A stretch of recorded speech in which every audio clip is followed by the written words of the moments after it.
अतृप्तस्थं मुनिं वन्दे प्राचेतसमकल्मषम् गोष्पदीकृतवाराशिं मशकीकृतराक्षसम् रामायणमहामालारत्नं वन्दे अनिलात्मजम् अञ्जनानन्दनं वीरं जानकीशोकनाशनं कपीशम् अक्षहन्तारं वन्दे लङ्काभयङ्करम् मनोजवं मारुततुल्यवेगं जितेन्द्रियं बुद्धिमतां वरिष्ठं वातात्मजं वानरयूथमुख्यं श्रीरामदूतं शिरसा नमामि उल्लङ्घ्य सिन्धोः सलिलं सलीलं यशोकवह्निं जनकात्मजायाः आदाय तेनैव ददाह लङ्कां नमामि तं प्राञ्जलिराञ्जनेयम् आञ्जनेयमतिपाटलाननं काञ्चनाद्रिकमनीयविग्रहं पारिजाततरुमूलवासिनं भावयामि पवमाननन्दनं यत्र यत्र रघुनाथकीर्तनं तत्र तत्र कृतमस्तकाञ्जलिं बाष्पवारि परिपूर्णलोचनं मारुतिं नमत राक्षसान्तकम् वेदवेद्ये परे पुंसि जाते दशरथात्मजे वेदः प्राचेतसादासीत् साक्षाद् रामायणात्मना तदुपगतसमाससन्धियोगं सममधुरोपनतार्थवाक्यबद्धं रघुवरचरितं मुनिप्रणीतं दशशिरसश्च वधं निशामयध्वं श्रीराघवं दशरथात्मजमप्रमेयं सीतापतिं रघुकुलान्वयरत्नदीपम् आजानुबाहुमरविन्ददलायताक्षं रामं निशाचरविनाशकरं नमामि वैदेही सहितं सुरद्रुमतले हैमे महामण्डपे मध्ये पुष्पकमासने मणिमये वीरासने सुस्थितम् अग्रे वाचेति प्रभञ्जनसुते तत्त्वं मुनिभ्यः परम् व्याख्यान्तं भरतादिभिः परिवृतं रामं भजे श्यामळं पितामहस्यापि पितामहाय प्राचेतसादेशफलप्रदाय श्रीभाष्यकारोत्तमदेशिकाय श्रीशैलपूर्णाय नमो नमस्तात् கற்பார் இராமபிரானை எல்லால் மத்தும் கற்பரோ கல்விக்கு விஷயமென்னால் சக்கரவர்த்தி திருமகனார்தான். இது ஆழ்வாருடைய திருவுள்ளம். அந்த ராமச்சரித்திரத்தை அவனுடைய திருக்கல்யாண குணங்களை அனுபவிக்கும்படியான வசந்த கிரந்தமாக ஸ்ரீராமாயணமாகிற கிரந்தம் அமைந்திருக்கிறது. அந்த ஸ்ரீராமாயணத்துல பெருமாளுடைய அவதார வைபவத்தை பார்த்தோம். அதுக்கு மேல அந்த பெருமாளுடைய அவதார பிரயோஜனமாவது என்ன? என்னால் யஜ்ஞ விக்னகரம் அன்யாம், அதை மாத்திரம் போன வாரம் கோஷ்டியில விண்ணப்பம் பண்ணினேன். யாகத்தை யார் யார் கெடுக்கிறார்களோ அந்த கெடுக்கக்கூடியவர்களை நான் அழித்து விடுகிறேன், யஜ்ஞத்துக்கு விக்னம் பண்ணுபவர்களை அழிக்கிறேன் அப்படின்னு சொன்னான். யஜ்ஞம் யாகம்னா என்னன்றதை விபுலமாக பார்த்தோம்.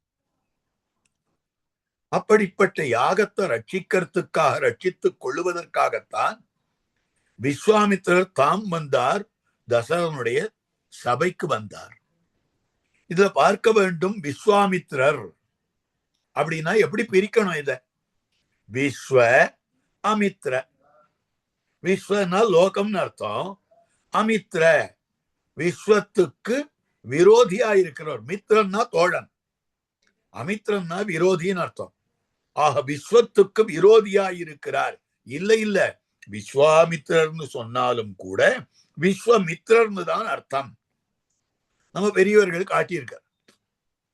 பெருமான் யோக பட்டத்தோட எழுந்தருளி இருக்கிறான், யோக நிருசிம்மன்.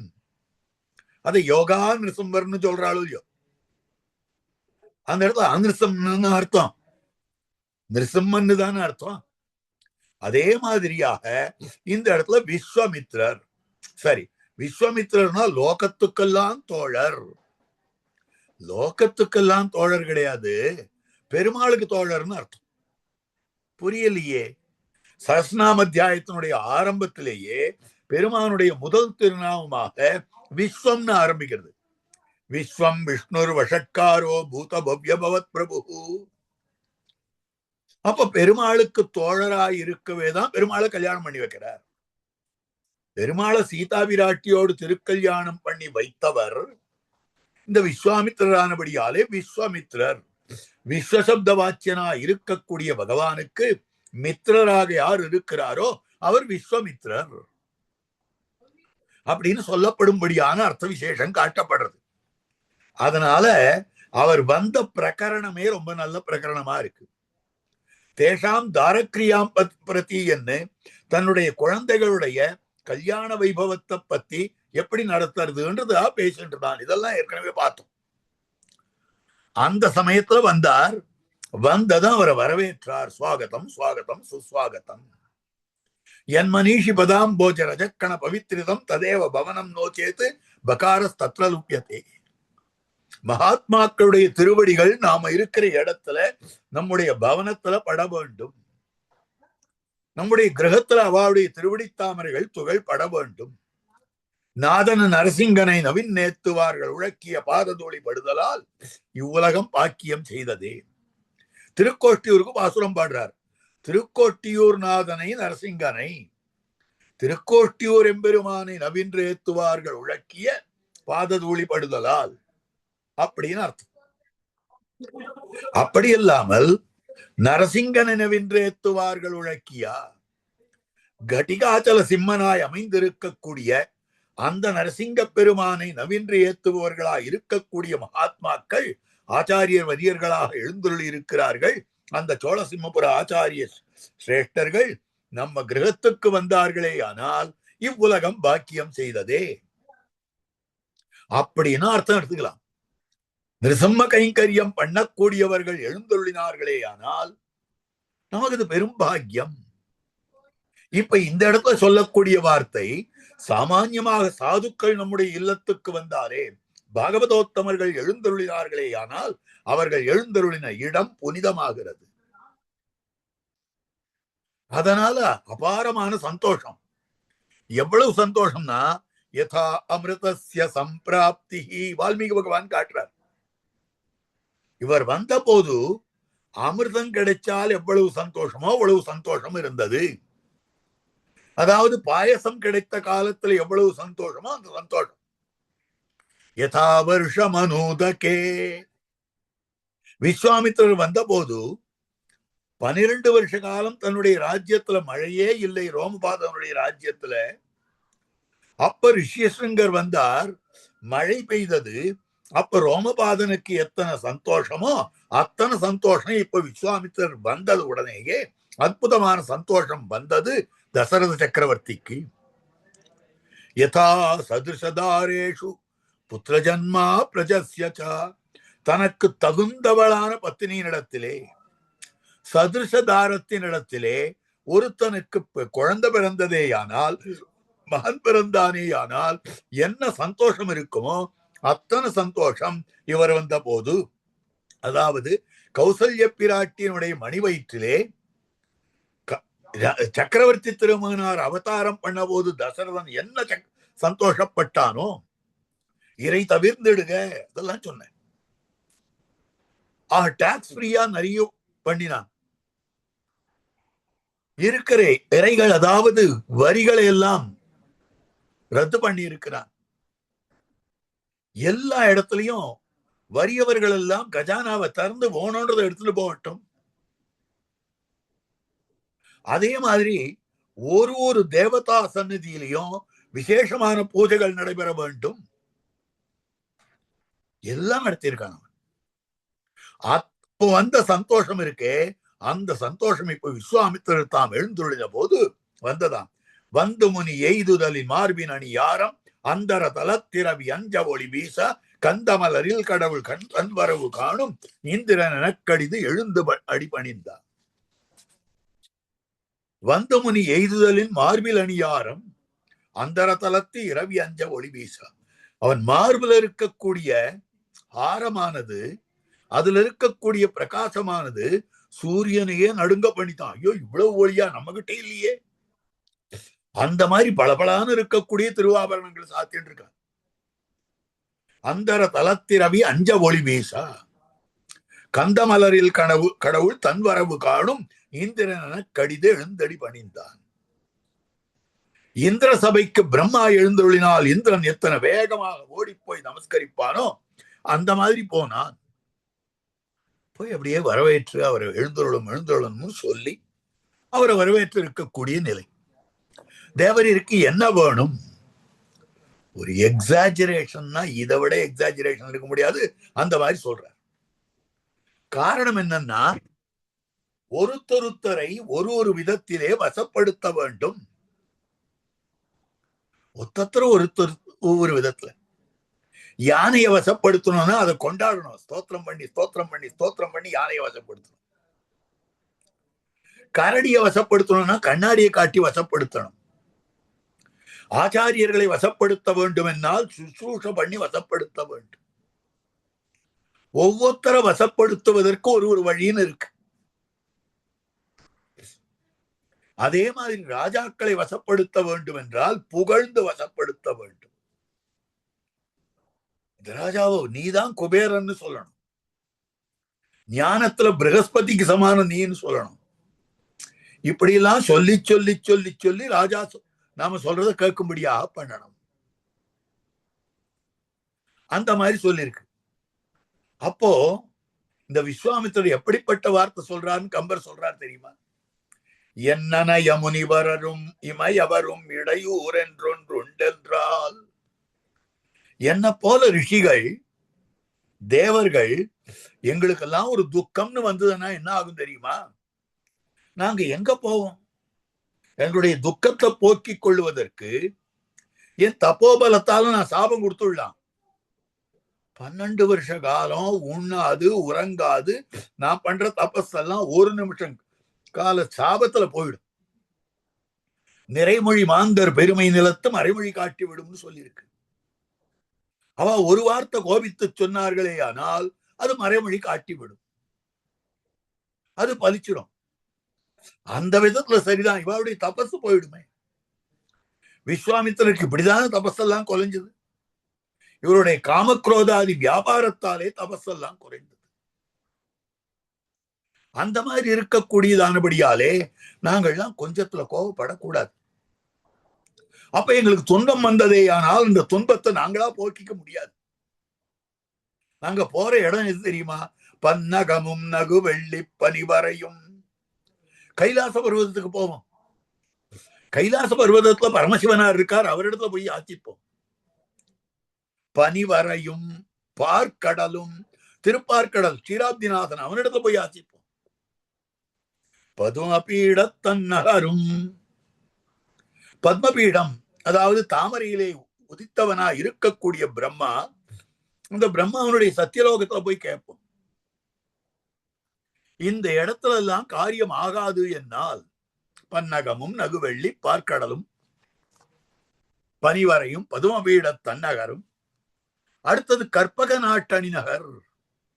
கற்பக நாட்டணி நகர் சொர்க்கம், சொர்க்காதிபதியா இருக்கக்கூடிய இந்திரன் இடத்துல போய் கேட்போம். இத்தனையிலையும் நடக்கலன்னா எங்க வருவோம் தெரியுமா? ஒரே இடம் நடக்கக்கூடிய இடம் அணிமாட அயோத்தி என்னும். அம்பனோட மதில் புட சூழ் அயோத்தி என்னும் சொல்லியோ. அணிமாட அயோத்தி எய்தி, அம்பனோட மடுமாட அயோத்தி எய்தி. அந்த அயோத்திக்கு வருவோம். அயோத்தி என்னும் பொன்னகரும் அல்லாது. அப்ப எங்களுக்கு என்னன்னா, கைலாசத்துக்கு போவோம், திருப்பார்க்கடலுக்கு போவோம், அல்லது சத்தியலோகத்துக்கு போவோம், அல்லது இந்திரலோகத்துக்கு போவோம். இதெல்லாம் காரியம் ஆகாதுன்னா நேர அயோத்தி மாநகரத்துக்கு வருவோம். அப்ப மும்மூர்த்திகளாலும் இந்திரனாலும் செய்ய முடியாத காரியத்தை செய்வதற்கு சாமர்த்தியம் படைத்தவனே நீ இருக்கிறாய் தசரதா. அப்ப எவ்வளவு உயர்வு நவிர்ச்சி இது, எவ்வளவு வசத்தியா சொல்றார் அப்படின்னு அவன் சொல்றான். உடனே தெரிவிக்கக்கூடிய வார்த்தை, அந்த இடத்துல பல செய்யுள்கள் இருக்கின்றன, அதெல்லாம் இருக்கு. உமக்கு எது வேணுமோ அதை நான் தருகிறேன் அப்படின்னு சொல்லும்படியான விஷயம். உமக்கு என்ன வேணுமோ கேளும் தருகிறேன்.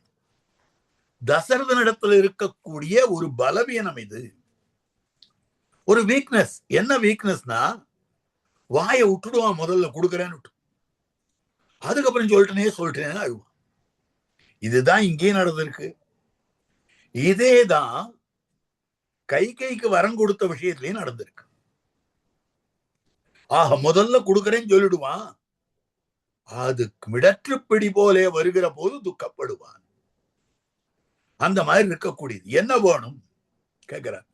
தருவன தொழில் யானியற்றும் தவ வேள்வி கிடையூரா தவம் செய்வோர்கள் வெறுவரச் சென்று அடர் காம வெகுளியன நிருதரிட விளக்கா வண்ணம் செருமுகத்தை காத்தியனா நின் சிறுவர் நால்வரினும் கரிய செம்மல் ஒருவனை தந்திடுதி என்று உயிரிறக்கும் கூற்றினும் உளையச் சொன்னான். கம்பருடைய அழகான செய்யுளுதல். தருவனத்துள் யானியற்றும் தவ வேள்வி. தசரதா, நான் ஒரு தவ வேள்வி இயற்றுகிறேன். தவ வேள்வின்னா என்ன அர்த்தம்? காமிய கர்மாவாக அல்ல. நான் சொர்க்கம் போகணும், அதுக்காக யாகம் பண்றேன். எனக்கு பணங்காசு வேணும், அதுக்காக யாகம் பண்றேன். இல்ல இல்ல, தபஸை உடைத்தா இருக்கக்கூடிய வேள்வி. தவ வேள்வினா பகவான பார்த்து தவ வேள்வி. தவா உனக்காக பண்ணப்படும்படியான வேள்வி. தவாஸ்மின்னு சொல்ற மாதிரியோ. அப்போ அந்த பகவானுக்காக பண்ணக்கூடிய வேள்வி, பகவத் கைங்கரியமாக பண்ணக்கூடிய வேள்வி. தபஸ்னா சத்திய வேள்வின்னு அர்த்தம். சத்தியமித்தி சத்தியவச்சாராதீதரஹா தபேதி தபோ நித்ய பௌரு சிருஷ்டி स्वाध्याय प्रवचने एवेति नाको मौद्गल्यः तद्धि तपस्तद्धि तपः. உபனிஷத்துல விசாரம் வருது. ரிஷிகள்லாம் சேர்ந்து தபஸ்ன்னா என்ன அப்படின்னா, சத்தியமதி சத்தியவச்சாராதீதரஹா, சத்தியவாக்குத்தான் தபஸ். ராதீதரர் சொன்னார். தபேதி தபோ நித்ய பௌரு சிருஷ்டி. பௌரு சிருஷ்டினா தபஸ்னா தபஸ், தவம் பண்றதுதான் தபஸ் அப்படின்னா. நாகர் மௌத்கல்யர் இவா ரெண்டு பேர் சொல்றா. ஸ்வாத்தியாய பிரவச்சனே ஏவேதி நாகோ மௌத்கல்யா. சுவாத்தியாய பிரவச்சனம், ஞானத்தை மற்றவாளுக்கு ஊட்டுவது இருக்கிறதே, அதுதான் தபஸ். அப்ப ஆச்சாரியர்கள்லாம் அதுதானே பண்றா, ஞானத்தை தானே கொடுக்கறா. அது தபஸ். தத்தி தபஸ் தத்தி தவஹா தபஹா. அப்போ லோகமெல்லாம் ஞானமடைந்து வாழ வேண்டும். அப்ப லோகமெல்லாம் வாழ வேண்டும்னா லோகமெல்லாம் ஞானத்தை பெற்று வாழ வேண்டும். அதுக்காக யாகம் பண்றேன். அதனால்தான் லோகக்ஷேமார்த்த யாகம்னு நிறைய பேர் பண்றான். சுதர்சனம் பண்றேன், எதுக்குன்னா லோகக்ஷேமார்த்தம். இந்த யாகம் பண்றேன் லோகக்ஷேமார்த்தம். விஷ்ணு சஹஸ்ரநாம பாராயணம் லோகக்ஷேமார்த்தம். லோகக்ஷேமம்னா என்ன? உலகம் எல்லாம் நன்னறு ஞானம் தலை கொண்டு நாரணருக்கு ஆக வேண்டும். அதுதான் தவ வேள்வி. அவனையும் அவனுடையாரையும் அழிக்கத்தக்க யாகம் நிக்கும்பலேல இந்திரஜித் பண்ணான். அந்த மாதிரி யாகமா அது? நாமும் நம்பாவைக்கு செய்யும் கிரிசைகள். இதோ மார்கழி மாசம் வந்துடுது, எல்லாரும் திருப்பாவை அனுபவிக்க போறோம். நாமும் நம் பாவைக்கு செய்யும் கிரிசைகள். நாம கூட நம்முடைய பாவை நோன்புக்கு. நம்முடைய பாவை நோன்புன்னா என்ன? நமக்கு அமைந்திருக்கக்கூடியதாய் இருக்கிற நோன்பு. அப்ப நம்முடைய பாவை நோன்புன்னா என்ன அர்த்தம் தெரியுமா? பகவான் அழியணும்ன்றதுக்காக ஒருத்தன் நோன்பு பண்ணான். பகவானுடையவர்கள் அழிய வேண்டும் என்பதற்காக நோன்பு பண்ணார்கள். நிகும்பலை என்னும்படியான இடத்திலே ராமனுடைய விநாசத்துக்காகவும் ராம பரிகர விநாசத்துக்காகவும் இந்திரஜித்து முதலானவர்கள் யாகம் பண்ணினார்கள். அந்த மாதிரி இல்லை, இது தவ வேள்வி. பகவான் வாழ வேண்டும், பாகவதர்கள் வாழ வேண்டும், உலகம் வாழ வேண்டும் என்பதற்காக பண்ணப்பட்ட யாகம் இது. ஆகவே அது தவ வேள்வி. இந்த தவ வேள்வி நான் எங்க பண்றேன் தெரியுமா? தருவனத்துள். தசரதா, பயப்படவே பயப்படாது. அங்க வந்தா என்ன இருக்குமோ, சிங்கம் கடிக்குமோ, புலி கடிக்குமோ அப்படின்னு எல்லாம் இல்ல. யாருக்கு என்ன வேணுமோ அதை கொடுக்கக்கூடிய வனம். அதுக்கு பேர் சித்தாசிரமம்னு பேர். ஏற்கனவே வாமனமூர்த்தி தபஸ் பண்ணின இடம். வாமனமூர்த்தி தபஸ் பண்ணின இடம்ன்றதுக்காகவே அந்த இடத்தை தடவி தடவின்னு நான் உட்கார்ந்துருக்கேன். இடத்த மோந்துட்டு உட்கார்ந்துருக்கேன். கங்குலும் பகலும் கண் துயிலறியாள் கண்ணநீர் கை துழாவிருக்கும் கண்ணநீர் கைகளால் இறைக்கும் சங்கு சக்கரங்கள் என்ன கைகூப்பும் தாமரை கண் என்னே தளரும் எங்கனே தரிக்கேன் உன்னை விட்டென்னும் இருநிலம் கைதுழாவிருக்கும். ஆழ்வார் நிலத்தை இப்படி இப்படி பார்த்துட்டு இருந்தாரே, இப்படி தடவிட்டு இருந்தாரே, துழாவிக் கொண்டிருந்தாரே, அந்த மாதிரி வாமனன் மண்ணிது வென்னும் மண்ணை இருந்து துழாவி வாமனன் மண்ணிது வென்னும். மண்ணை தடவி தடவி தடவி இது வாமனன் மண், வாமனன் மண். அந்த மாதிரி அந்த சித்தாசிரமத்தை தடவிந்து உட்கார்ந்துருக்கேன் நான். அந்த சித்தாசிரமம் சித்தம், எது நமக்கு சித்திக்கிறதோ அது சித்தம் கிடைக்கிறது. அப்ப தருவனம், நம்ம வேண்டியதை எல்லாம் எது தருமோ அந்த ஆசிரமத்துல. அதனால இங்க சிரமமா இருக்கும்னு நினைக்காத, உனக்கு ஓணுன்றது கிடைக்கும், நமக்கு வேண்டியதெல்லாம் கிடைக்கும் அப்படின்னு சொன்னால் நீ வேண்டியதெல்லாம் தருவோம். உய்ய விவ்வாயர் குலத்தினில் தோன்றிய ஒன் சுடர் ஆயர் கொழுந்தே மெய்யன்மை செய்தளவாய்ச்சியருள்ள தொல் மாதவனே இங்கே வாராய். அப்ப நீ வேண்டியதெல்லாம் தருவோம்னு யசோத பிராட்டி சொன்ன மாதிரி நாம் வேண்டியதெல்லாம் தரக்கூடிய ஆசிரமம் சித்தாசிரமம் தருவனம். ஒரு அர்த்தம் சொன்னார்கள். இன்னொரு அர்த்தம் தருவனம்னா அங்க வந்தா பசி பட்னியோடு இருக்க வேண்டாம், நிழல் அபாரமா இருக்கும். தருன்னா மரம்னு அர்த்தம். மரங்கள் நிறைந்திருக்கக்கூடிய வனமானபடியாலே வெயில் காயுமோ மழை பெய்யுமோ சிரமப்பட வேண்டுமோ இதெல்லாம் வேண்டவே வேண்டாம், நன்னா இருக்கும் அந்த இடம். அதனால தருவனம் இன்னொரு அர்த்தம் சொன்னார். தருவனம் தருவனம் தருவனம், தருக்களுடன் கூடின தருவனம், மரங்களுடன் கூடின தருகின்ற வனம்னா அந்த மரங்கள் நிறைய இருக்கு, பழ மரங்கள் நிறைய இருக்கு, பழம் நிறைய தரும், அதை எடுத்து புதிக்கலாம், சிரமமே இருக்காது. அப்படிப்பட்ட சித்தாசிரமமாக இருக்கிறது தருவனத்துள் யானையற்றும் தவ வேள்விக்கு. ஆனா இது யாருக்கு பிடிக்கலன்னா நிருதர், அரக்கர்கள், ராட்சசர்கள், அவளுக்கு பிடிக்கல. அவ இது கூடாது இது கூடாதுன்னு விளக்குறார். ஏன்னா சில நல்லது நடந்ததே ஆனால் பல பேருக்கு அது பிடிக்காது. ஆசுர பாவம் இருக்கக்கூடியவர்களுக்கு, ராட்சச பாவம் இருக்கக்கூடியவர்களுக்கு அது பிடிக்கவே பிடிக்காது.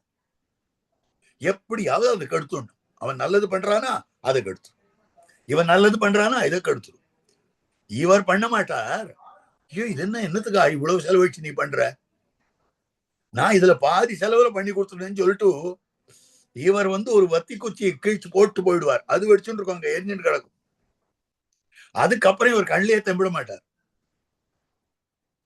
இந்த மாதிரிதான் லோகத்துல நல்ல காரியங்களுக்கு ஸ்ரேயாம்சி பகு விக்னானி பவந்தி மகதாமபி, ஸ்ரேயஸான காரியங்களுக்கு விக்னங்கள் அநேகமாக வந்து கொண்டிருக்கின்றன.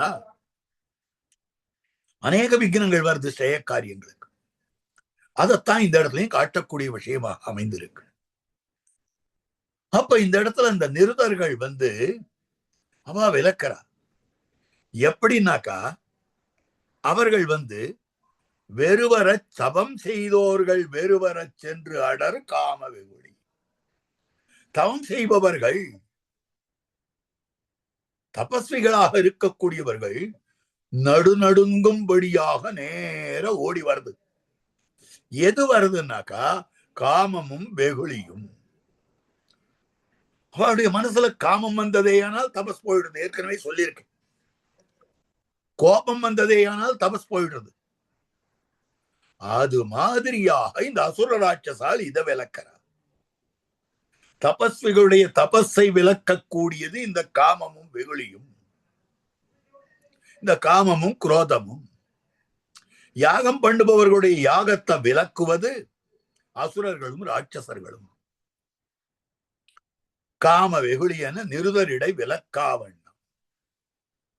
என்ன பண்ணணும்? அது அவ வந்தாளுன்னா அவளோட சண்டை போடணும். செருமுகத்து காத்தி, யுத்தத்துல காக்க வேண்டியது அப்படின்னார். ஆஹா வரேனே, கட்டாயம் வரேன். சதுரங்க சமாயுக்தம், சதுரங்க அதாவது இந்த சதுரங்க சேனையோட நான் வந்து ரட்சித்து விடுகிறேன் அப்படின்னு சொல்றேன். இல்ல, நின் சிறுவர், நீ வர வேண்டாம்பா, உன் குழந்தைகளை அனுப்பு. குழந்தைகளா அனுப்புறனே, சத்ருகனா அனுப்புறேன். வேண்டா, சத்ருகன் வெளுப்பா இருக்கான், கரிய செம்மல் கருப்பா இருக்கிறவன் அனுப்பு. சக்கரவர்த்தி திருமகனாரும் பரதாழ்வானும் கரியவர்கள், இளைய பெருமாளும் சத்ருகனாழ்வானும் வெண்மையானவர்கள்.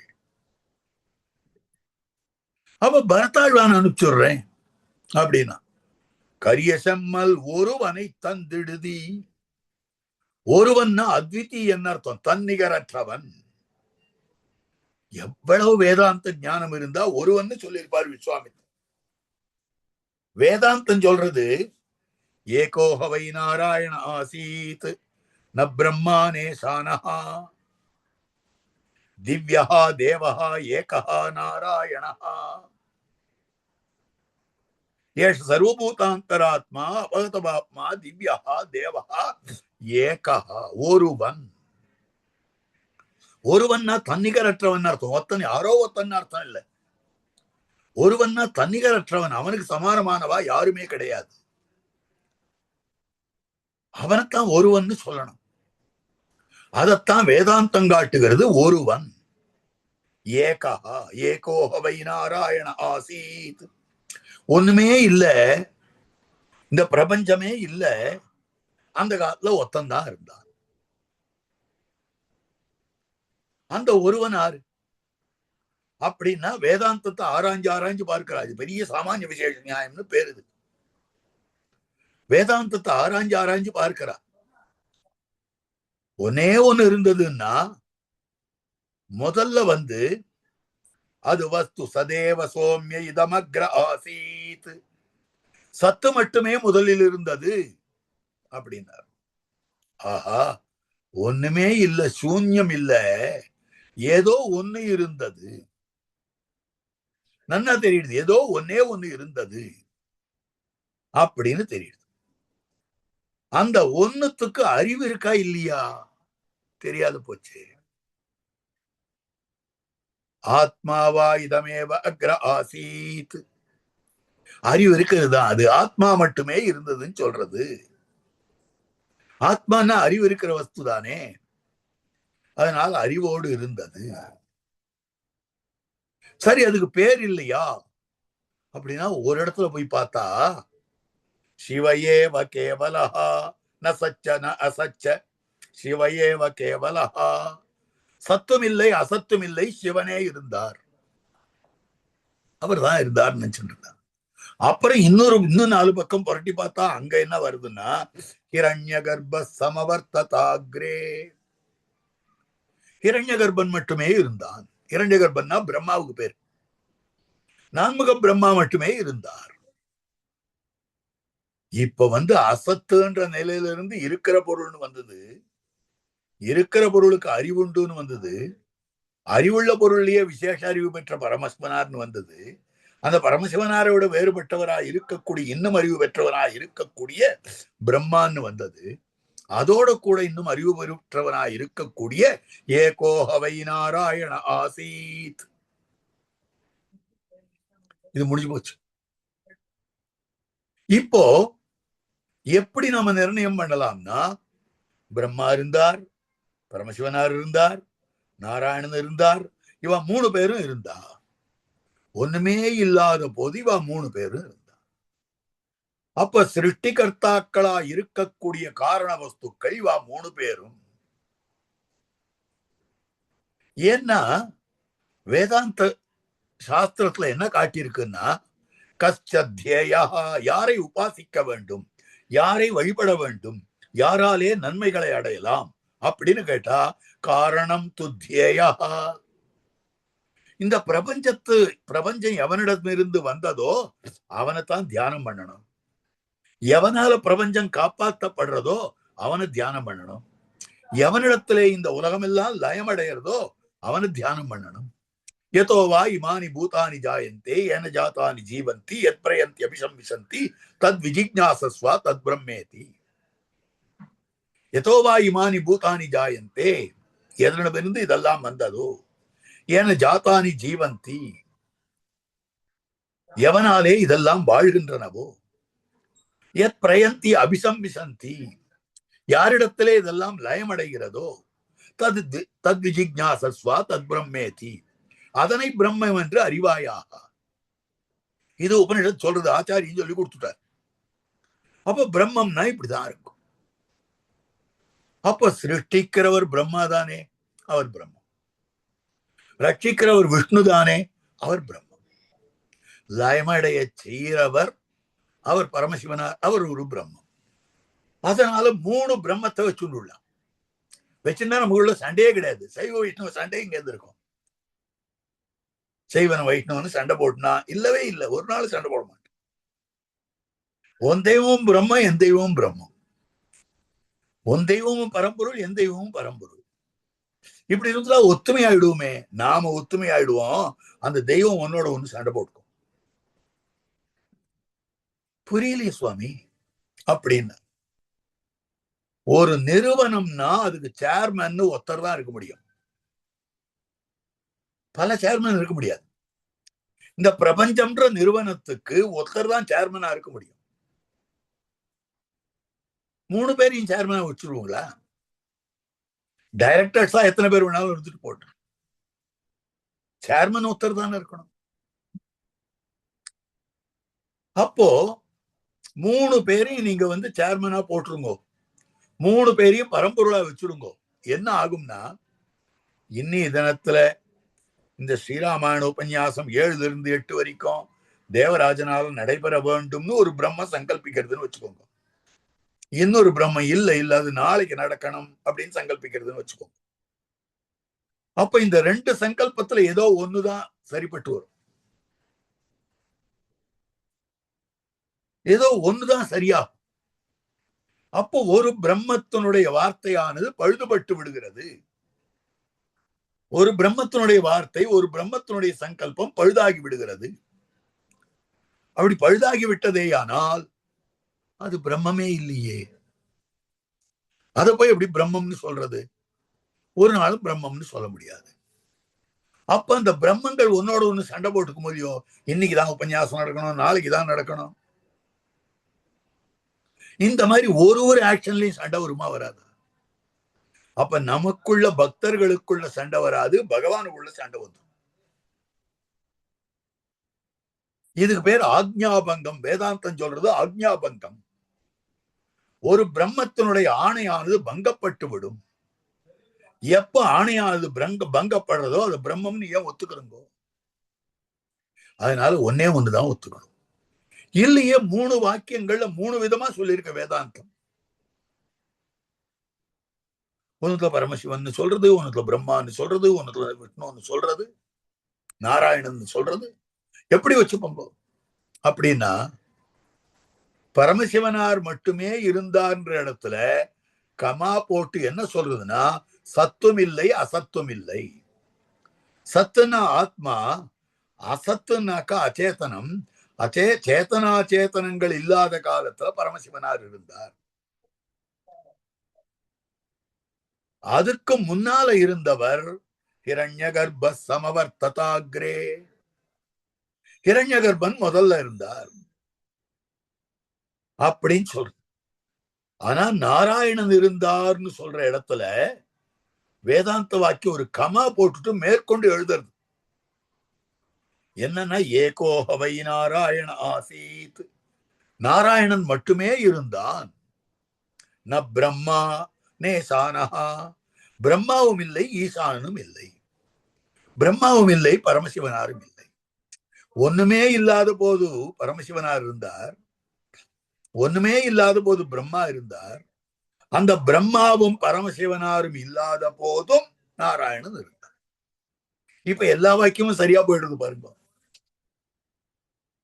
அப்ப ஏகோஹவை நாராயணன் ஒருவனே இருந்தான். அவன் ஆறு? திவ்யஹா தேவஹா ஏகஹா நாராயணஹா. ஒரு வஸ்துவுக்கு உள்ளேயும் நுழைந்திருப்பவனாய் இருக்கிறான். அந்த வஸ்துகத்த தோஷம் தட்டாதவனாய் இருக்கிறான். அபகத பாப்மா, பாபம் தட்டாதவனாக அமைந்திருக்கிறான். சர்வபூதாந்தராத்மாவாகத்தான் இருக்கிறான். அப்படிப்பட்டவன் திவ்யா, தெய்வத்தன்மை மிக்கிருக்கக்கூடியவன், தேவன், எல்லா விளையாட்டுக்களையும் உடையவன், சிருஷ்டியாதிகளை எல்லாம் பண்ணுபவன். ஏகா, அவன் ஒருத்தன், இன்னொருத்தருடைய ஹெல்ப்பே இல்லாத எல்லாத்தையும் பண்றான். அவனைதான் ஜெகத்காரணம்னு சொல்லணும். ஆழ்வார் திருவாய்மொழி 2ஆம் பத்துல காரணத்துவம் சொல்றார். பகவான் தான் ஜெகத்காரண பூதன். அப்ப அந்த பகவானை எந்த விதமான காரணம், எந்த பொருளா இருந்தாலும் 3 காரணம் இருக்கும். ஒரு குடம்னு சொன்னால் குடம் காரியம், குடமாகிற காரியத்துக்கு குலால் என்ற நிமித்த காரணம் உண்டு, மண் என்ற உபாதான காரணம் உண்டு, தண்ட சக்கரங்கள் ஒரு தடியும் சக்கரமும் இருக்கக்கூடியதான சககாரி காரணம் உண்டு. அப்ப இந்த பிரபஞ்சத்தை பெருமாள் உருவாக்கினார்னு சொல்றங்களே, பிரபஞ்சத்துக்கு பெருமாள் காரணம்னு சொல்றங்களே, பெருமாள் என்ன வித காரணமாக இருக்கிறார் அப்படின்னு கேட்டால் 3 காரணமாகவும் இருக்கிறார். வேர் முதலாய் வித்தாய் பறந்து தனி நின்ன கார்முகில் போல் வண்ணனின் கண்ணனை நான் கண்டேனே. அந்த பகவான் வேறா இருக்கிறான், முதலா இருக்கிறான், வித்தா இருக்கிறான். இவ்வளவையும் சொல்லி இருக்கிற வார்த்தை. அப்ப ஏகா, ஒருத்தனாகத்தான் அமைந்திருக்கிறான் அப்படின்னு சொல்ற வார்த்தையாக இருக்கிறது. இந்த ஒருவன்ற வார்த்தையைத்தான் மகர்ஷியும் சொன்னார். இந்த ஒருவன்ற வார்த்தையை தான் மண்டோதரியும் சொன்னார். அழகான விஷயம் பாருங்க. ஆரம்பத்துல ஒருவன் வந்திருக்கு, முடிவில் ராவணன் விழுந்து கிடக்கிறான். அப்ப மண்டோதரி வந்து புலம்புறான். அப்ப சொல்ற வார்த்தை, அவனா உன்னுடைய சரீரம் முழுக்க இப்படி ராமபாணம் தொலைச்சு வச்சிருக்கேன், துருவி துருவி வச்சிருக்கேன், தோண்டி தோண்டி வச்சிருக்கு, இவ்வளவு குத்தி வச்சிருக்கேன், என்ன காரணம்? உடனே அவ சொல்றா, ஒருவேளை இது இருக்குமோ? கள்ளிருக்கும் மலர்கூந்தல் மனச்சிறையில் கவர்ந்த ஜானகியை மனச்சிறையில் கவர்ந்த காதல் உள்ளிருக்கும் என கருதி உடல் புகுந்து தடவியதோ வாளி. வாளினா அம்பு. கள்ளிருக்கும் மலர்கூந்தல் ஜானகி சீதா பிராட்டி, அவளை உன்னுடைய மனச்சிறையில் கவர்ந்த காதல், உன்னுடைய மனசுல நீ அவ பேர்ல ஆசை வச்சிருந்த, காதல் வச்சிருந்த, அது உன்னுடைய உடம்புல எந்த பாகத்துல இருக்குமோன்னு சொல்லி ஒரு பாகமா துளி கூட அந்த ஆசை இல்லாமல் அகற்றணும்ன்றதுக்காக அந்த அம்பானது உள்ளுக்குள்ள இப்படி தொழாவி விட்டுதா? உடல் புகுந்து தடவியதோ ஒருவன் வாளி. அங்கதான் சொல்றார் ஒருவன் வாளி. ஒருவன் அத்விதீயன், அவனுக்கு சமானமானவர்கள் ஆரும் கிடையாது. ஆகவே ஒருவனை தந்திடுதி. தசரதா, அந்த ஒருத்தன் ஜெகத்காரண பூதனாய் இருக்கக்கூடியவன், தன்னிகரற்றவனாய் இருக்கக்கூடியவன், அவனுக்கு சமானமானவர்கள் ஆரும் கிடையாது. அப்படி இருக்கக்கூடியவன் முதல் அர்த்தம். 2வது அர்த்தம் ஒருவன், உன்னுடைய குழந்தைகள்ல முதல்ல பிறந்தவன் அவன் தானே, அதனால ஒருவன், 1வது குழந்தை, முதல் குழந்தை. அதனால ஒருவனை தந்துடுதி அப்படின்னு கேட்டான். இது எது போல இருந்தது? யமன்னு சொன்னாலே பயம். அந்த யமனை நேர்ல பார்த்தா எவ்வளவு பயம். அந்த யமன் நேர்ல வந்து உன் பிராணனை குடுன்னு கேட்டா எவ்வளவு நடுக்கமோ அதை விட பயங்கரமா கேட்டார் ராமனை குடுன்றது. தசரதா, உன் பிராணனை குடுன்னு கேட்டா தசரதனுக்கு அவ்வளவு நடுக்கம் இல்லை. ஆனால் உன் ராமனை கொடுன்னு கேட்டால் அவ்வளவு நடுக்கமாக அமைந்திருக்கக்கூடியது. அப்ப அத்தனை பேருக்கும் பிராணபூதனாக எம்பெருமான் தான் அமைந்திருக்கிறான். அத்தனை பேருக்கும் பிராணபூதனாக அமைந்திருக்கிறான். ஆகவே அதற்கு அனுகுணமாக அவர் என்ன சொல்றாருன்னா, தசரதன் என்ன சொல்றாருன்னா, ஐயோ அவன் சின்ன குழந்தையாச்சு, அவனை நான் எப்படி நான் அனுப்புறது? நானே வர்றேன், சதுரங்க சைன்யத்தோட வரேன், அவனுக்கு பலம் போராது, பழக்கம் போராது, சின்ன பிள்ளை, அவன் போய் என்ன பண்ண முடியும்? வில் எடுக்க தெரியாது, அம்பு எடுக்க தெரியாது, பிரயோகம் பண்ண தெரியாது, ஒண்ணுமே தெரியாது. அவனை போய் என்னத்துக்கு கூப்பிடுறேன்? நான் வந்துடுறேனே அப்படின்னு பலபடியா சொல்றேன். அப்பதான் ஒரு ஆச்சரியமான ஸ்லோகம். இதான் தனி ஸ்லோக வியாக்கியானத்துல முதல் ஸ்லோகம் எடுக்கிறார். பெரியவாச்சான் பிள்ளை ஸ்ரீராமாயணத்துக்கு அற்புதமான வியாக்கியானம் பண்ணியிருக்காரு. ஸ்ரீராமாயணத்துல சில ஸ்லோகங்களை மாத்திரம் எடுத்து தனி ஸ்லோக வியாக்கியானம். அப்புறம் விபீஷண சரணாகதி கட்டத்துல இருக்கக்கூடிய பல ஸ்லோகங்களை எடுத்து அபயப்பிரதான சாரம்னு பண்ணியிருக்காரு.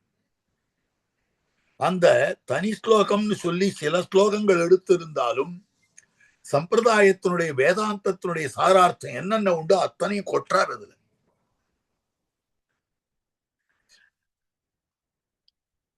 தெரிவித்தார்கள். அப்பை தீட்சர் ஒரு மகாத்மா இருந்தார், பரமசைவர். அவரிடத்துல ஆரோ போய், சுவாமி ஸ்ரீராமாயணத்துக்கு நீர் வியாக்கியானம் பண்ணணும்னு கேட்டா. என்ன நல்ல வித்வான், ராமாயணத்துக்கு உம்முடைய ஒரு வியாக்கியானம் வேண்டும். அதுக்கு அவர் சொன்ன வார்த்தை, ராமாயணத்துல என்ன இருக்கு, வெறும் சக்கன்னார் அவர். ஏன்? அதுல இருக்கிற சாரெல்லாம் சோழியன் பிழிந்து விட்டான். ஸ்ரீராமாயணம் சோழியன் பிழிந்த சக்கை. சோழியன் என்ன அர்த்தம்னா, சோழிய வம்சத்திலே உதித்தவராய் அமைந்திருக்கக்கூடிய பெரியவாச்சான் பிள்ளை ஸ்ரீராமாயணத்தினுடைய சாரத்தெல்லாம் வியாக்கியானத்தை தனி ஸ்லோக வியாக்கியானத்துல எக்ஸ்ட்ராக்ட் பண்ணிட்டார். இதை அவலம்பித்துத்தான் கோவிந்தராஜர் கோவிந்தராஜியம் வியாக்கியானம் அனுகிரகித்தருளி இருக்கிறார். ஸ்ரீராமாயணம் முழுவதற்குமாக பல வியாக்கியானங்கள் இருக்கின்றன. அந்த பல வியாக்கியானங்கள்ல கோவிந்தராஜியம்னு ஒரு வியாக்கியானம் கோவிந்தராஜர் என்னும்படியான பரமஸ்ரீ வைஷ்ணவ மகாத்மா வித்வான் அனுகிரகித்தருளி இருக்கிறார். அது விலட்சணமான வியாக்கியானம். அந்த வியாக்கியானத்துக்கு மூலபூதமே பெரியவாச்சான் பிள்ளை காட்டியிருக்கிறது. பெரியவாச்சான் பிள்ளை தனக்கு தோணிந்து சொன்னாரா? இல்ல, உடையவர் பெரிய திருமல நம்பியிடத்திலிருந்து என்ன கேட்டாரோ அதுதான் சொல்லியிருக்கார். அதுல இந்த ஸ்லோகம் வருது, அகம் வேத்மி மகாத்மானம் ராமம் சத்யபராக்கிரமம் வசிஷ்டோபி மகாதேஜா ஏச்சேமே தபசி ஸ்திதாக. அகம் வேத்மி மகாத்மானம், ஆக அகம் வேத்மினா அகமேவ வேத்மி, நானே ராமனை அறிவேன். ரொம்ப அழகான வியாக்கியானம் பண்றார். நான் ராமனை அறிவேன்னா எனக்கு தெரியும் அப்படின்னா உனக்கு தெரியும், அவனுக்கு தெரியும், இவனுக்கு தெரியும், அவனுக்கு தெரியும். இல்ல, அசதி பாதகே சர்வம் வாக்கியம் சாவதாரணம். இது ஒரு சட்டம் இருக்கு. ஆட்சேபம் இல்லாமல் இருக்கும் பட்சத்திலே எல்லா வாக்கியங்களும் அதுவே என்கிற அவதாரணத்தோடு ஏகாரத்தோடு கூடினது அப்படின்னு சொல்ற வார்த்தை. அப்ப நான் அறிவேன்னு சொன்னா எனக்கு தெரியும், உனக்கு தெரியும், அவனுக்கு தெரியும். இல்ல, நானே அறிவேன். யாரைனா ராமபிரானை மகாத்மாவாக அறிவேன். சக்கரவர்த்தி திருமகனாரை அகம் வேத்மி மகாத்மானம் ராமம். அதுக்கு மேல அவனை சத்திய பராக்கிரமம், ஆக உண்மையான பராக்கிரமம் உடையவனாக அறிவேன். அதுக்கு மேல மிக்க தேஜஸை உடையவராய் இருக்கக்கூடிய வசிஷ்டோபி மகா தேஜா, வசிஷ்டரும் தான் அறிபவராக அமைந்திருக்கிறார். இமே தபசி ஸ்திதாக தேபி விதந்தி, இங்கிருக்கக்கூடிய தபஸிலே நிலை நின்றிருக்கக்கூடியவர்களாய் இருக்கிற இந்த ரிஷி முனிவர்கள் எல்லாமும் கூட அறிவார். அப்போ சக்கரவர்த்தியான தசரதனுக்கு ராமனுடைய வீரத்துல சந்தேகம் வந்தது. அவர் சின்ன பிள்ளையா இருக்காரே, அவருக்கு யுத்தத்துக்கு தகுதி இருக்குமா அப்படின்னு சொல்லி அவருடைய ஆண் பிள்ளைத்தனத்தை அதிசங்க பண்ணி கொண்டிருந்தான். அதனால ராமனுடைய வைபவத்தை சொல்றார் விஸ்வாமித்திரர். அப்படி ராமனுடைய வைபவத்தை சொல்லும் போது அகம் வேத்மி மகாத்மானம் ராமம் சத்யபராக்கிரமம் வசிஷ்டோபி வேத்தி ஏச்சேமே தபசி ஸ்திதாக விதந்தி. அப்போ ராமனுக்கு தகுதி இல்லைன்னு சொல்றதுக்கு நீ ஒத்தந்தான் இருக்க. நான் ராமனுடைய தகுதியை அறிந்திருக்கிறேன், வசிஷ்டர் ராமனுடைய தகுதியை அறிந்திருக்கிறார், இந்த ரிஷிகள் எல்லாம் ராமனுடைய தகுதியை அறிந்திருக்கிறார்கள். இப்ப பாத்துக்கோ, ராமனுடைய வைபவத்தை சொல்றதுக்குன்னா நாங்க இத்தனை பேர் இருக்கோம், ராமனுடைய தகுதியின்மையை சொல்றது நீ ஒத்தந்தான் இருக்க. இந்த மெஜாரிட்டி வச்சுட்டு பார்த்தாலே நீ ராமன் என்னோட அனுப்பணும். அடிப்படையான காரணமே இதுதான் ஜனநாயகம். டெமோக்ரஸினா ரீசனை பாரு. எத்தனை பேர் ராமன் தகுதி படைத்தவன் ஓட்டு போடுறா, எத்தனை பேர் ராமன் தகுதி இல்லாதவன் ஓட்டு போடுறா. இந்த ரிஷிகள்லாம் ஓட்டு போடுவா ராமன் தகுதி இருக்கிறவன். வசிஷ்டரும் ஓட்டு போடுவார், நானும் ஓட்டு போடுறேன். ஆனா நீ மாத்திரம்தான் ராமனுக்கு தகுதி இல்லை, யுத்தம் பண்றதுக்கு தகுதி இல்லைன்னு சொல்லுகிறாய். அப்ப இத்தனை பேர் நாங்க இருக்கிறோமே அப்படின்னு இதுக்கு அவதாரிக்கையில காட்டுறார். இந்த ஸ்லோகத்தினுடைய அவதாரிக்கையில அகம்பேத்மி எத்தனை அர்த்தங்கள் காட்டியிருக்கார் தெரியுமா? நான் அறிவேன், நான் அறிவேன், நான் அறிவேன். முதல் அர்த்தம் ஒண்ணுனா பார்த்துட்டு வரும். நச்சுஷா கிரகியதே மனசாத்து விசுத்தேனா அப்படின்னு சொல்லும்படியான விஷயம். பகவான்ற தத்துவம் இருக்கிறதே, நச்சுஷா கிரகியதே கஷ்டனைனம். இந்த கண்ணாலே அறியப்படுபவன் கிடையாது, கண்ணால பார்க்கப்படுபவன் கிடையாது பகவத் தத்துவம். இது முண்டகோபனிஷத் வாக்கியம். முண்டகோபனிஷத் என்ன சொல்றதுன்னா, பகவான்ற தத்துவத்தை கண்ணால காண முடியாது. இதத்தான் நம்மாழ்வாரும் கூட கட்கிலி கட்கிலி உன்னை காணுமாறருளாய் காகுத்தா கண்ணனே என்னும் அப்படின்னு காட்டுறான். அப்ப எப்படி பார்க்க முடியும்? மனசா து விசுத்தேனா, சுத்தமான மனசினாலே அந்த பகவானை பார்க்கலாம், அந்த பகவானை அறிந்து கொள்ளலாம் அப்படின்னு சொல்லும்படியான விஷயம். திருதராஷ்டிரனும் சஞ்சயனும் பேசிட்டு இருக்க. அப்போ சஞ்சயன் பல விஷயங்கள் சொல்றான் திருதராஷ்டிரனுக்கு. திருதராஷ்டிரனுக்கு ஆச்சரியம் தாங்கல. எவ்வளவு விஷயம் தெரிஞ்சு வச்சுட்டு இருக்கான், எப்படி தெரிஞ்சிட்டு இருக்கான்னு தெரியலையே, ஆச்சரியம் தாங்க. அதனால அவன் என்ன பண்ணான்னா, அப்பா சஞ்சயா, நீயும் நானும் ஒரே ஆச்சாரியன்றதுதான பாடம் வாசிச்சோம், உனக்கு எப்படி இவ்வளவு ஞானம் வந்தது? எனக்கே இல்லாத போச்சு. நீ இவ்வளவு விஷயம் தெரிஞ்சுட்டு இருக்கியே, இவ்வளவு ஞானியா இருக்காயே அப்படின்னு கேட்டான். அதுக்கு சஞ்சயன் சொல்லும்படியான வார்த்தை, ராஜா நான் ஒன்னு சொல்லுவேன், கோபிச்சுக்க மாட்டீரேன் அப்படின்னா. நான் உன்னை என்னுடைய தோழனா நினைச்சுட்டு இருக்கேன், என்னுடைய வேலைக்காரனா நினைக்கல. நீ நான் அப்படியா பழகிட்டு இருக்கோம், சொல்லு, தைரியமா சொல்லு, ஒண்ணும் பண்ண மாட்டேன் அப்படின்னா.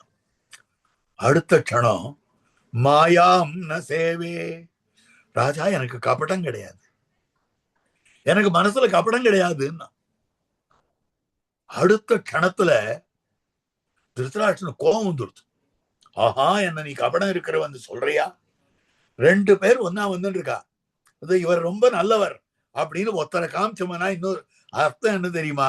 பக்கத்துல இருக்கிறவர் பொல்லாதவர்னு அர்த்தம். அந்த மாதிரி எனக்கு கபடம் இருக்குன்னு சொல்றியா? பத்ரம் தே பத்ரம் தே, கோச்சுக்கூடாது கோச்சுக்கூடாதுன்னா சொன்னனோ இல்லையோ அப்படின்னு சொல்லிட்டு, சுத்தபாவம் கதோ யாமி சாஸ்திராத் வேத்மி ஜனார்தனம், சுத்தபாவம் கதோ பக்தியா சாஸ்திராத் வேத்மி ஜனார்தனம்.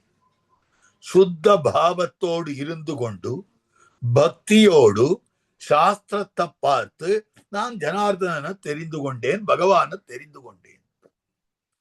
அப்போ மனசு சுத்தமாக இருந்தால்தான் பகவத் தத்துவம் பிரகாசிக்கும்.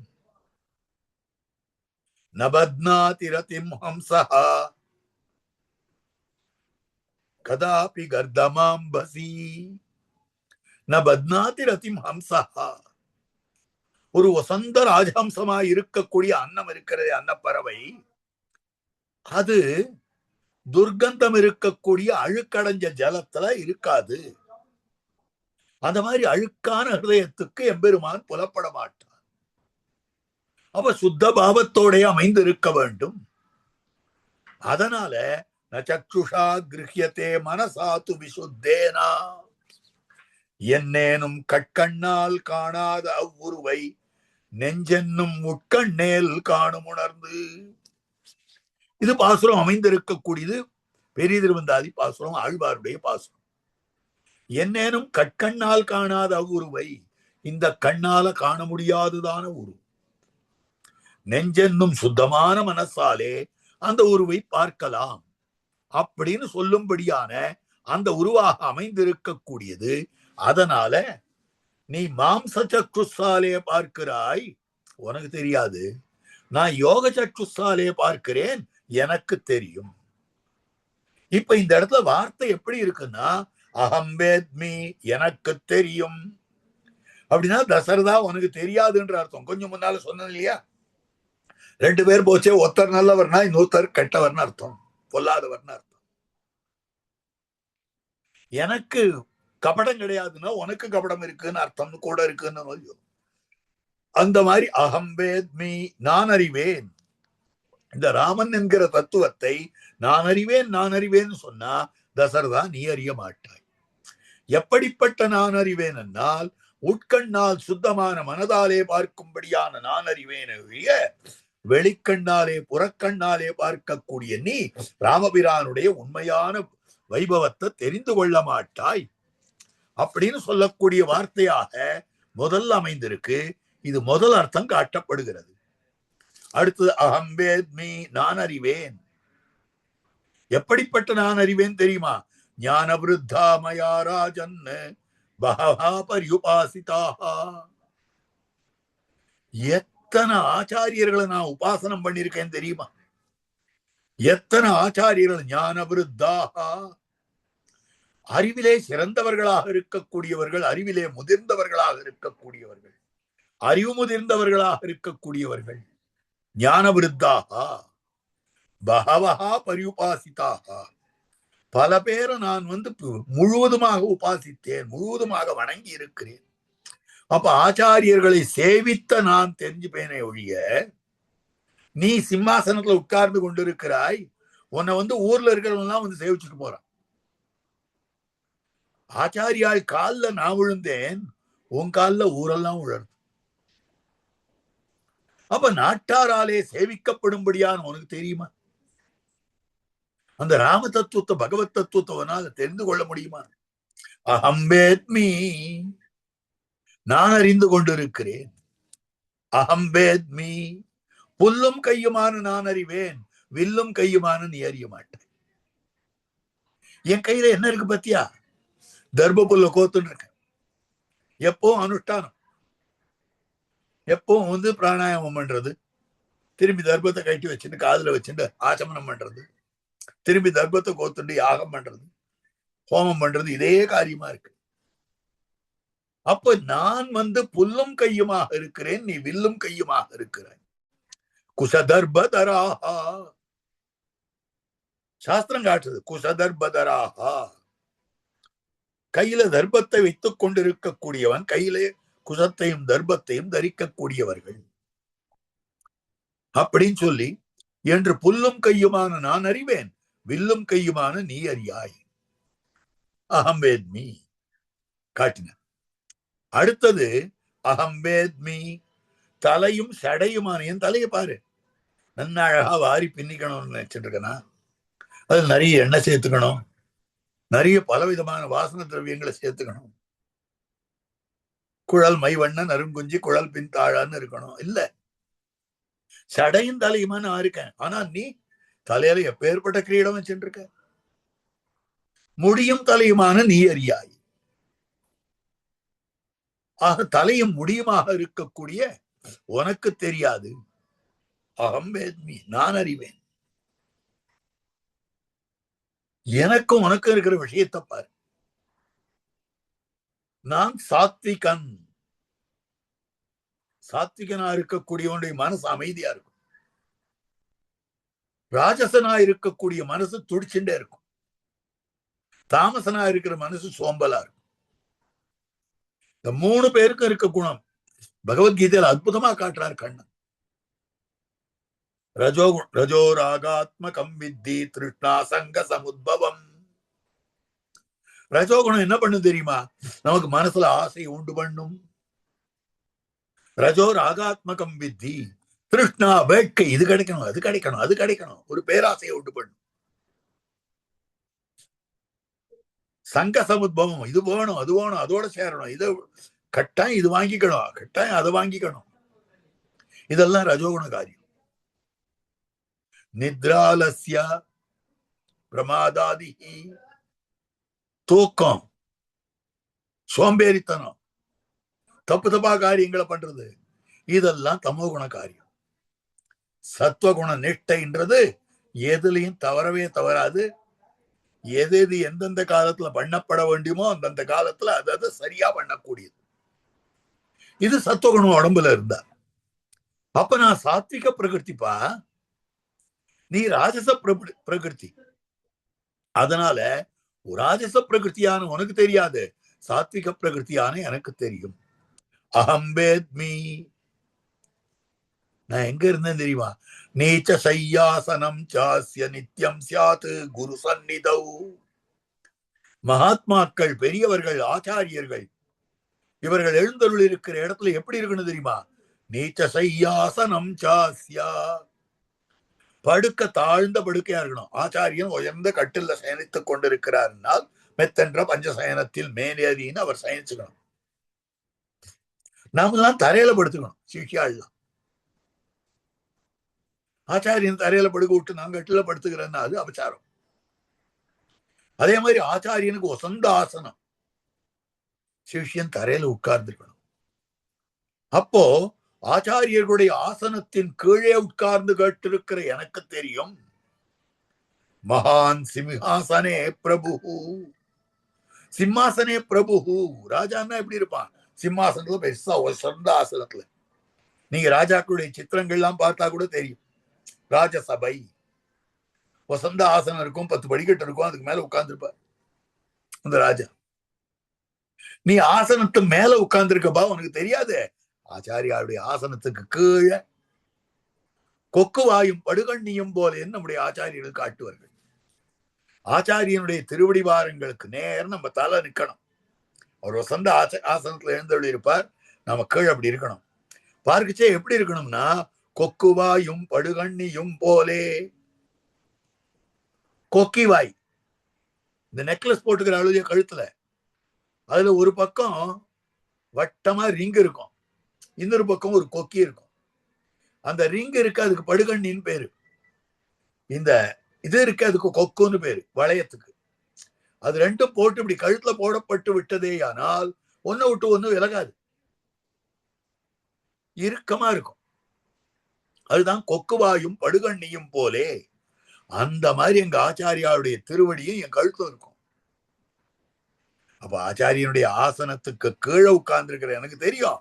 மகான் சிம்மாசனே பிரபு, சிம்மாசனத்துக்கு மேல உட்கார்ந்து கொண்டிருக்கும்படியான உனக்கு தெரியாது. அகம் வேத்மி, எனக்கு தெரியும். எப்படிப்பட்ட எனக்கு தெரியும்னா, யோக கிரமம் அறியும் எனக்கு தெரியும்.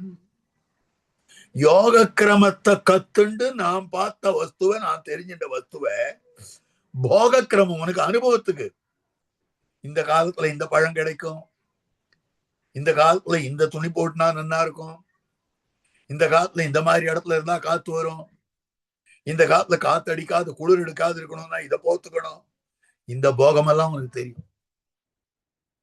ஆனா யோகம் தெரியுமோ? மோட்சோபாயம் தெரியுமோ? யோகா சன்னஹனா உபாயா, கர்மயோக, ஞான யோக, பக்தி யோகங்கள் தெரியாதே. அப்படி இருக்கிற போது உனக்கு எப்படி தெரியும் ராம வைபவம்? அகம் வேத்மி, நானும் யாகம் பண்றேன், நீ யாகம் பண்ற. நான் பண்ண யாகம் எதுக்கு தெரியுமா? மோட்சார்த்தமாக பண்ணும் யாகம் மோட்சேஷ்டி. மோட்சகாமேஷ்டியாக நான் பண்றேன், நீ புத்திரகாமேஷ்டி யாகம் பண்ற. அப்ப ராமனை மோட்சப்பிரதனாக பார்க்கக்கூடியவன் நான், ராமனை புத்திரனாக மட்டும் நீ பார்க்க கிடவாய். அதனால உனக்கு தெரியாது, எனக்கு தெரியும். அகம் வேத்மி, தர்மம் மோட்சம் ரெண்டுத்துலயும் நான் நிலை பெற்று இருக்கிறேன். அது ரெண்டுத்த பத்தின விஷயமா இருக்கு. ஆனால் நீ அர்த்த காம, பணம் கிடைக்குமா அனுபவிக்கலாமா, பணம் கிடைக்குமா அனுபவிக்கலாமா, இதுலதான் உன்னுடைய போது போறது. ஆனா எனக்கு அப்படி இல்லையே. என்ன தர்மம் பண்ணலாம், மோட்சம் எப்படி போலாம், என்ன தர்மம் பண்ணலாம், மோட்சம் எப்படி போலாம். இப்படிதான் நான் இருக்கேன். அப்ப எனக்கு தெரியுமா உனக்கு தெரியுமா? அகம்பேத்மி. எனக்கு தெரியும் உனக்கு தெரியாது. இதுக்கு மேல இன்னும் பல அர்த்த விசேஷங்கள் இதுல காட்டியிருக்கார். அந்த அர்த்தங்களை எல்லாம் அடுத்த காலட்சேபத்தில். அகம்பேத்மி மகாத்மானம் ராமம் சத்யபராக்கிரமம் வசிஷ்டோபி மகாதேஜாக ஏச்சேமே தபசி ஸ்திதாக. இது மொத்தம் 10 பக்கத்துக்கு மேல வியாக்கியானம் பண்ணிருக்கார். 2 பக்கத்து வியாக்கியானம் இது வரைக்கும் சொல்லியிருக்கேன். நீ 8 பக்கத்து வியாக்கியானம் இருக்கு. தொடர்ந்து இப்போ அடுத்து 4 வாரத்துல உபன்யாசம் வச்சுக்கிறது சிரமம். காரணம் என்னன்னா மார்கழி மாசம் உபன்யாசம் இருக்கு. திருப்பாவையினுடைய அனுபவம் உங்களுக்கு இதுல வரும். எத்திராஜ மடத்து சேனல்ல அது வரக்கூடியது. அவ டைரக்டா ரிலே பண்றா, அதுல வரும். யூடியூப்லயும் அது வரும்.